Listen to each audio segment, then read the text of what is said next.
While millions of Americans max out credit cards for Christmas gifts and stress over perfect holiday parties, there's a community that celebrates differently.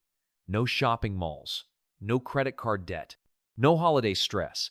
The Amish have mastered something we've forgotten: how to find profound joy in the simplest celebrations.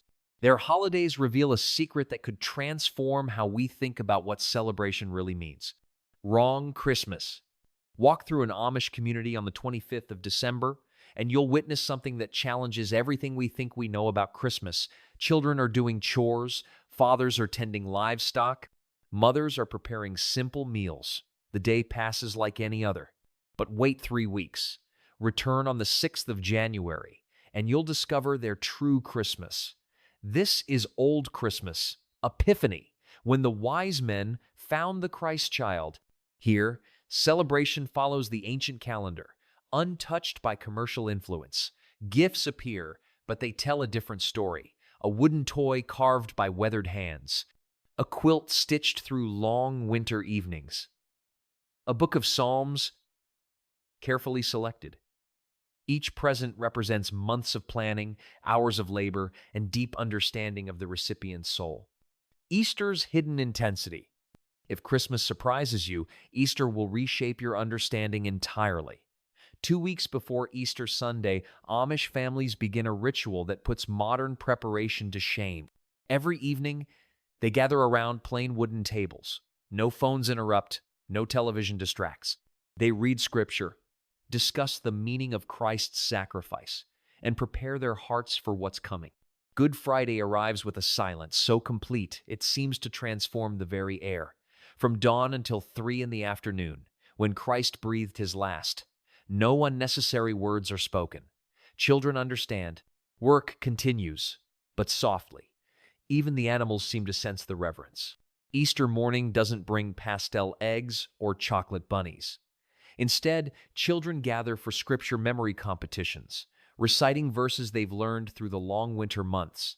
The community performs foot-washing ceremonies, just as Christ washed his disciples' feet, and the eldest women in each district bake special Easter bread, using recipes passed down through generations, kneaded with prayers, and shaped with traditions that connect them to centuries of faithful celebration.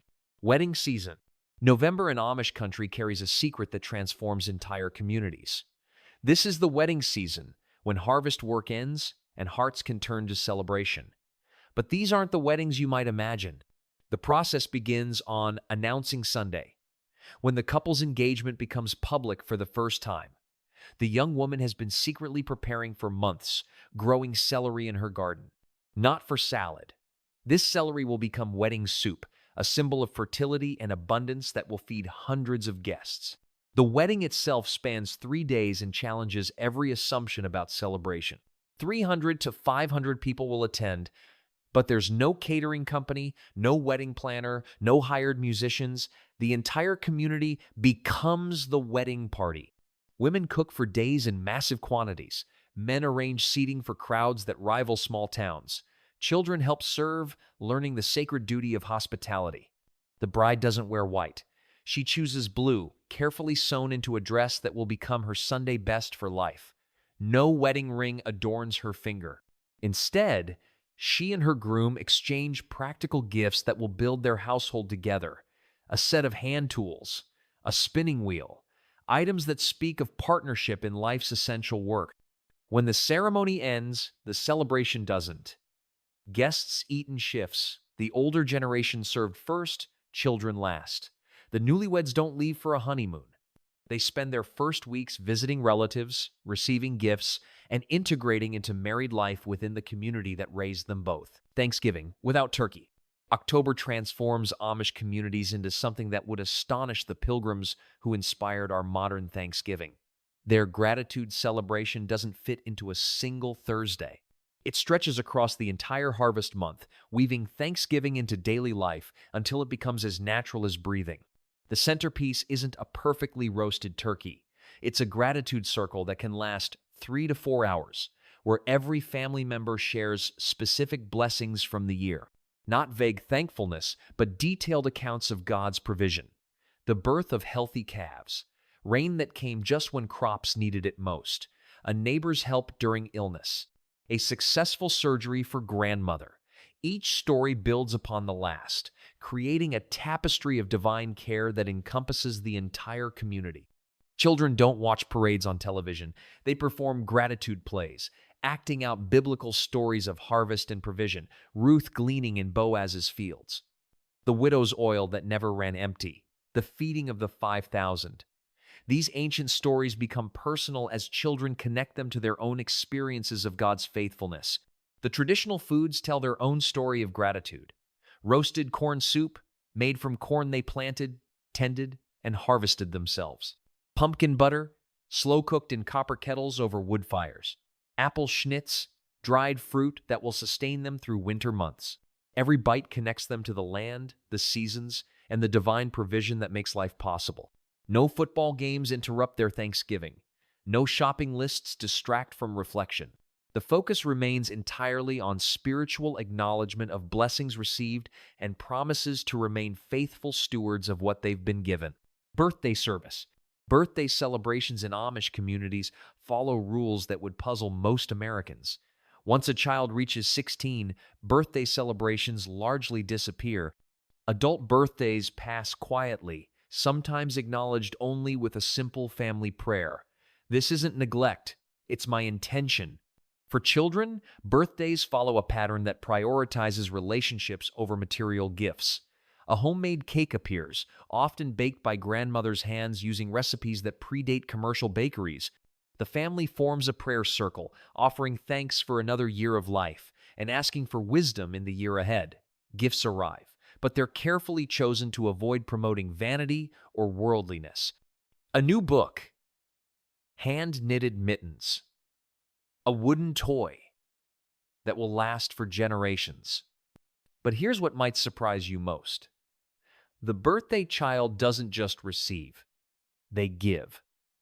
The day includes acts of service to the community. Cleaning the meeting house, helping elderly neighbors with chores, visiting families with new babies or recent losses. The message is clear. Another year of life means another year of responsibility to others. Special birthdays receive different treatment. At 16, young people enter Rumspringa, acknowledged with community recognition of their approaching adulthood. At 21, if they've chosen baptism, they're welcomed into full church membership with ceremonies that mark their commitment to the faith and community that shaped them.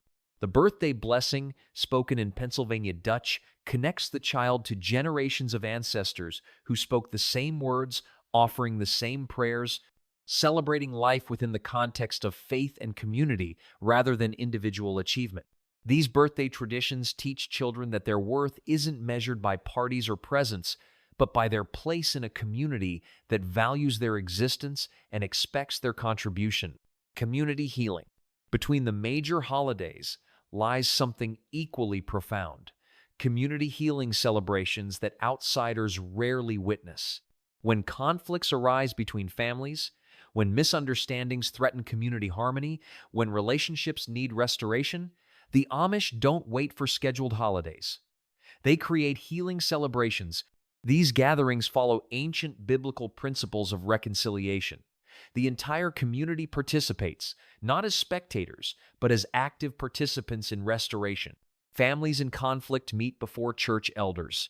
Grievances are aired openly, but always with the goal of healing rather than blame.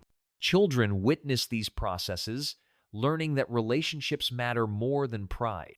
The healing celebration includes shared meals, where former adversaries sit at the same table.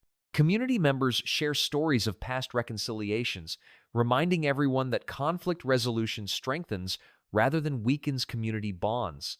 Prayers are offered not just for forgiveness, but for wisdom to prevent future misunderstandings. What makes these celebrations remarkable is their focus on restoration rather than punishment. The goal isn't to determine who was right or wrong, but to rebuild relationships that serve the community's greater good.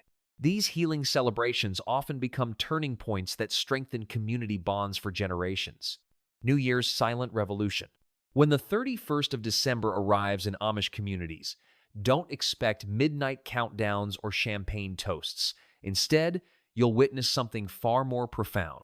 A silent revolution that transforms hearts, restores relationships, and sets the foundation for the year ahead. The evening begins with families gathering for what they call year-end accounts. This isn't about finances. Though practical matters are discussed, it's about spiritual accounting. What promises were kept? What relationships need healing? What grudges require releasing? These conversations happen in Pennsylvania Dutch, the heart language that carries emotional weight English cannot match. Children participate fully, not as observers, but as active participants in family restoration. They share their own struggles from the past year, ask forgiveness for wrongs committed, and offer forgiveness to siblings who wronged them. Parents model vulnerability by acknowledging their own failures and asking children for forgiveness when needed. As 11 o'clock approaches, the community enters a period of silent reflection that lasts until 1 in the morning. No celebration, no noise, just contemplation of the year ending and the year beginning. Families sit together in comfortable silence, sometimes reading scripture, often simply thinking and praying. But the most touching tradition involves the children. Each child writes a letter to themselves, sealing it in an envelope to be opened the following New Year's Eve. These letters contain their hopes, fears, dreams, and promises for the coming year. When opened 12 months later, they provide a remarkable record of growth and change. Communities also create time capsules together. Families contribute items that represent their year. A pressed flower from the garden, a child's drawing, a sample of grain from the harvest, a photograph of a new baby. These items are buried together in a community ceremony, creating a shared record of the year's blessings and challenges. The new year begins not with resolutions quickly broken, but with commitments made before God and community. Children stand before the congregation to share their intentions for growth. Adults recommit to the community standards that govern their lives. Everyone participates in setting community goals for the coming year. This isn't celebration as entertainment. It's celebration as transformation, designed to strengthen bonds, heal wounds, and prepare hearts for whatever the new year might bring. True celebration. Step back from individual holidays and traditions, and a larger picture emerges.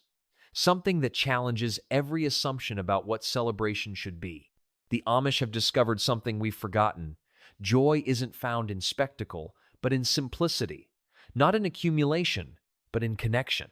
Not in individual achievement, but in community belonging. Their holiday celebrations center on relationships rather than things. While mainstream culture focuses on gifts, decorations, and entertainment, Amish celebrations prioritize time spent together, conversations that last for hours, shared work that becomes shared joy, traditions that connect generations across decades of faithful observance. Children learn early that celebration means service to others. Birthday parties include acts of kindness to neighbors. Christmas preparation involves making gifts for elderly community members. Easter celebrations include visiting families, experiencing hardship. Holiday joy isn't something you receive, it's something you create for others.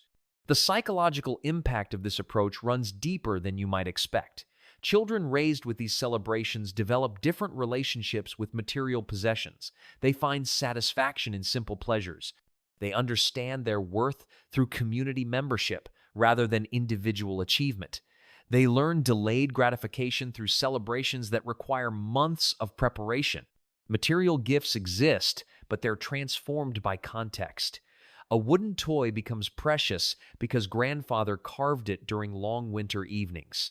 A quilt matters because mother and grandmother stitched it together, sharing stories with every stitch. A book gains value because it was chosen with careful consideration of the child's interests and spiritual development. These practices create family bonds that withstand modern pressures. When celebration centers on relationship rather than consumption, families develop deeper connections. Children want to spend time with parents and grandparents. Siblings support each other rather than compete for attention or resources. Extended family remains central to daily life because holidays reinforce those connections year after year. The community benefits as well. Shared celebration responsibilities create interdependence. Families rely on each other for successful holidays. Everyone contributes skills.